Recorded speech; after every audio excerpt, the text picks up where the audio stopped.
I'm Archbishop Mark O'Toole, and I'm the Archbishop of Cardiff and also the Bishop of Menevia. It's very telling that you use the word charism, because I think that's one of the things that Pope Francis has retrieved in re-establishing this, formalizing this ministry of the catechist. And he describes it as the ancient ministry of the catechist. So he reaches right back into the New Testament experience.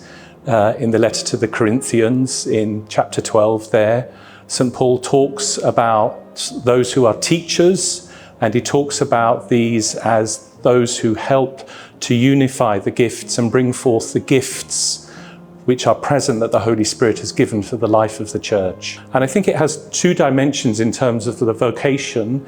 It's a proper vocation, a stable vocation. It's not just a job. It's not just that somebody thinks they'd like to do. But secondly, it has the dimension of going outwards in service of the rest of the Church and in service of the rest of the world. That as a catechist, I'm called to enter more deeply into my personal relationship with Jesus Christ. And secondly, I'm called to go forth and to share his message with those who do not yet know the beauty of encountering him. I think it's part of that movement of the Holy Spirit which comes from the Second Vatican Council to rediscover the call to universal holiness in all of the baptized, in every baptized man and woman, and that each has particular gifts. I think one of the things that Pope Francis is doing for us is he's taking us right back to the origins of that, understanding in the Second Vatican Council.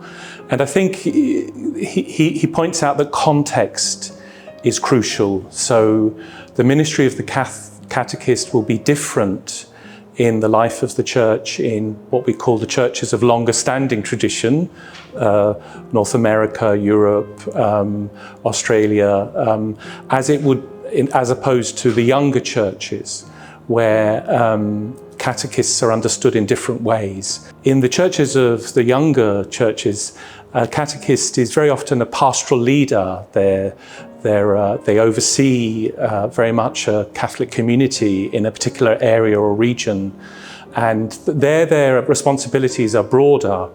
So they might preside at funerals, at baptisms.